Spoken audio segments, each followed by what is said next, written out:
Praise the Lord. വേഗം വരുന്നവനായ നമ്മുടെ കർത്താവായ യേശുക്രിസ്തുവിൻ്റെ നാമത്തിൽ എൻ്റെ സ്നേഹവന്ദനങ്ങളെ ഞാൻ അറിയിക്കുന്നു. യാക്കോബിൻ്റെ ലേഖനം 1-ാം അധ്യായം 22-ാം വാക്യം. എങ്കിലും വചനം കേൾക്ക മാത്രം ചെയ്തുകൊണ്ട് തങ്ങളെ തന്നെ ചതിക്കാതെ അതിനെ ചെയ്യുന്നവരായും ഇരിപ്പീൻ. ഹല്ലേലൂയ. വചനത്തെ അനുസരിക്കുന്നവരായി അതിനെ ചെയ്യുന്നവരായി ഇരിപ്പീൻ. പലപ്പോഴും വചനം കേട്ട് അതിൽ രസിച്ച് വെറുതെ ഇരിക്കാതെ വേദപുസ്തകം പറയുന്നു വചനം അനുസരിക്കുന്നവരായി തീരണം. എന്താ വചനം അനുസരിക്കുന്നതിൻ്റെ പ്രത്യേകത? വേദപുസ്തകം പറയുന്നു വചനം അനുസരിക്കുന്നത് ഒരു യാഗമത്രേ, അതൊരു ആരാധനയത്രേ. 1 ശമൂവേൽ 15-ാം അധ്യായം 22-ാം വാക്യത്തിൽ ശമൂവേൽ പ്രവാചകൻ ഇപ്രകാരം പറഞ്ഞു, യഹോവയുടെ കൽപ്പന അനുസരിക്കുന്നത് പോലെ ഹോമയാഗങ്ങളും ഹനനയാഗങ്ങളും യഹോവയ്ക്ക് പ്രസാദം ആകുമോ? ഹല്ലേലൂയ.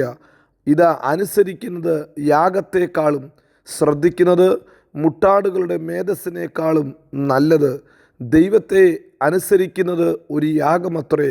ഹനനയാഗവും ഹോമയാഗങ്ങളും അർപ്പിക്കുന്നതിനെക്കാട്ടിലും ഏറ്റവും വലിയ കാര്യം ദൈവത്തെ അനുസരിക്കുന്നതത്രേ.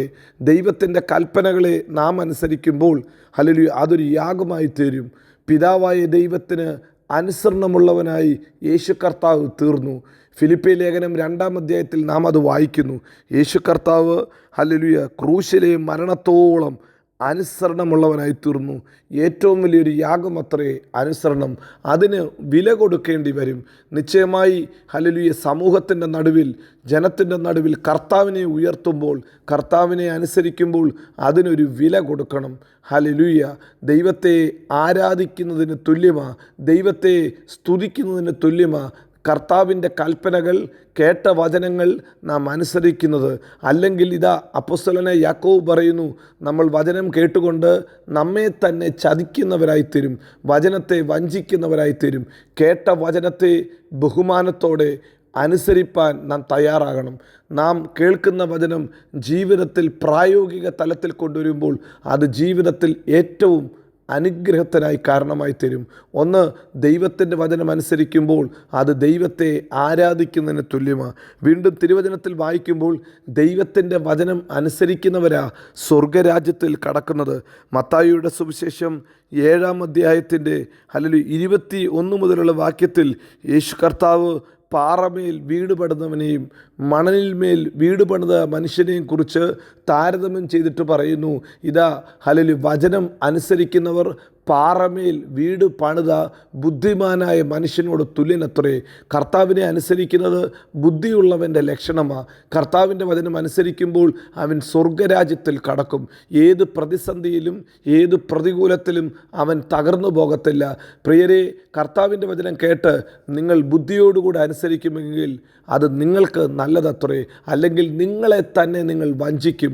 ഏത് കാറ്റടിച്ചാലും, ഏത് തിരമാലകൾ പൊങ്ങിയാലും, ഏത് കാലാവസ്ഥകൾ പ്രതികൂലമാണെങ്കിലും പാറമേൽ വീട് പണിത മനുഷ്യനെ പോലെ നിങ്ങൾ ഉറച്ചു നിൽക്കും.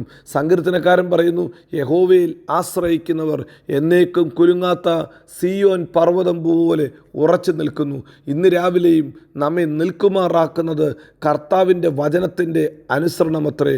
വചനം അനുസരിപ്പാൻ നാം തയ്യാറെങ്കിൽ, വചനത്തിന് ചെവി കൊടുക്കുക മാത്രമല്ല അത് അനുസരിപ്പാൻ തയ്യാറെങ്കിൽ നിശ്ചയമായി ഏത് സമയത്തും ഏത് കാലഘട്ടത്തിലും നാം തകരത്തില്ല.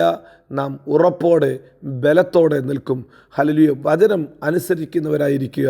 വചനം അനുസരിക്കുന്നത് നാം ചിന്തിച്ചു. 1, ഇത് ഹല്ലേലൂയ ദൈവത്തെ ആരാധിക്കുന്നതിന് തുല്യമാണ്. 2, ഹല്ലേലൂയ ഇത് ബുദ്ധിയുള്ള മനുഷ്യൻ്റെ പ്രവൃത്തിയാണ്. ഇത് സ്വർഗരാജ്യത്തിൽ കടക്കുന്നതിനുള്ള ഉപാധിയാണ്.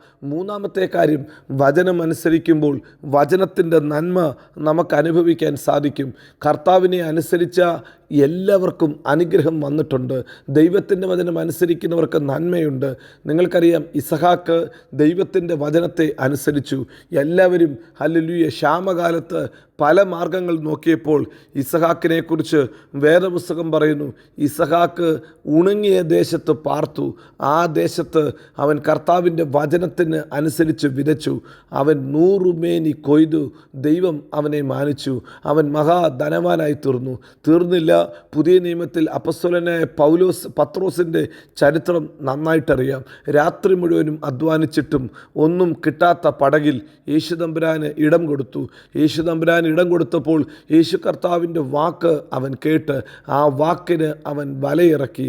രാത്രി മുഴുവനും അധ്വാനിച്ചിട്ടും ഒന്നും ലഭിക്കാത്ത അതേ വലയ്ക്കകത്ത്, അതേ പടകിനകത്ത് പെരുത്ത മീൻകൂട്ടം അകപ്പെട്ട് ദൈവം അവനെ മാനിച്ചു. അവനെ ദൈവം ഉയർത്തി. കാനാവിലെ കല്യാണ വീട്ടിൽ ഹല്ലേലൂയ യേശുവിൻ്റെ വാക്കനുസരിച്ച് പച്ചവെള്ളം കോരി വക്കോളം നിറച്ചു. കോരി വിരുന്നുവാഴിക്ക് കൊണ്ടുപോയി കൊടുത്തു. ഹല്ലേലൂയ. ആ പോകുന്ന പോക്കിൽ ആ പച്ചവെള്ളത്തെ കർത്താവ് വീഞ്ഞാക്കി മാറ്റി. ഇന്ന് പകൽക്കാലവും അനുസരിപ്പാൻ തയ്യാറാണോ? അനുസരിക്കുന്നവരെ അനുഗ്രഹിക്കുന്ന ഒരു ദൈവമുണ്ട്. നന്മയ്ക്കാക്കി മാറ്റുന്ന ദൈവമുണ്ട്. നഷ്ടത്തെ ലാഭമാക്കി മാറ്റുന്ന ദൈവമുണ്ട്. ലജ്ജയെ ഹല്ലേലൂയ മാനമാക്കി മാറ്റുന്ന ദൈവമുണ്ട്. ഇന്ന് പകൽക്കാലം നന്മയുടെ ഉറവിടമാണ് അനുസരിക്കുമെങ്കിൽ നിങ്ങളുടെ നന്മയുടെ താക്കോൽ നിങ്ങളുടെ പക്കലുണ്ട്. അതൊരു താക്കോല. ആ വചനം നിങ്ങൾ അനുസരിക്കുമ്പോൾ അത് നിങ്ങൾക്ക് നന്മയ്ക്കായി, അനുഗ്രഹത്തിനായി, ഹല്ലേലൂയ രൂപാന്തരത്തിനായി ഹല്ലേലൂയ അത് തീരും. ഇന്ന് പകൽക്കാലം വചനം കേൾക്കുന്നവരല്ല, വചനം പ്രമാണിക്കുന്നവരായി നമുക്ക് തീരാം. ആ ഹല്ലേലൂയ കൃഷിയിടങ്ങളിൽ വിവിധ സ്ഥലങ്ങളിൽ വിതക്കാരൻ്റെ കയ്യിൽ നിന്ന് വിത്ത് വീണതുപോലെ വഴിയരികെ വീണതുണ്ട്, മുള്ളിനിടയിൽ വീണതുണ്ട്, പാറയിൽ വീണതുണ്ട്. എന്നാൽ നല്ല നിലത്ത് വീണിട്ട് 100 മേനി വിളവ് തന്നതുപോലെ ഈ ദിവസങ്ങളിൽ അത് വിളവ് തരട്ടെ, അത് അനുഗ്രഹമായി തീരട്ടെ. ഹല്ലേലൂയ നമുക്ക് അനുസരിക്കാം. അത് ദൈവത്തെ ആരാധിക്കുന്നതിന് തുല്യമാണ്. അത് ബുദ്ധിയുള്ള മനുഷ്യൻ്റെ പ്രത്യേകത. ഹല്ലേലൂയ 3 ഹല്ലേലൂയ അത് ഹല്ലേലൂയ നന്മയ്ക്കായി തീരും, അനുഗ്രഹത്തിനായി തീരും. കർത്താവ് അതിനുള്ള കൃപ നമുക്ക് തരട്ടെ. അവൻ നമ്മെ എല്ലായിടത്തും എല്ലായ്പ്പോഴും ക്രിസ്തയേശുവിൽ ജയോത്സവമാക്കി നടത്തും. God bless you. Amin, Amin.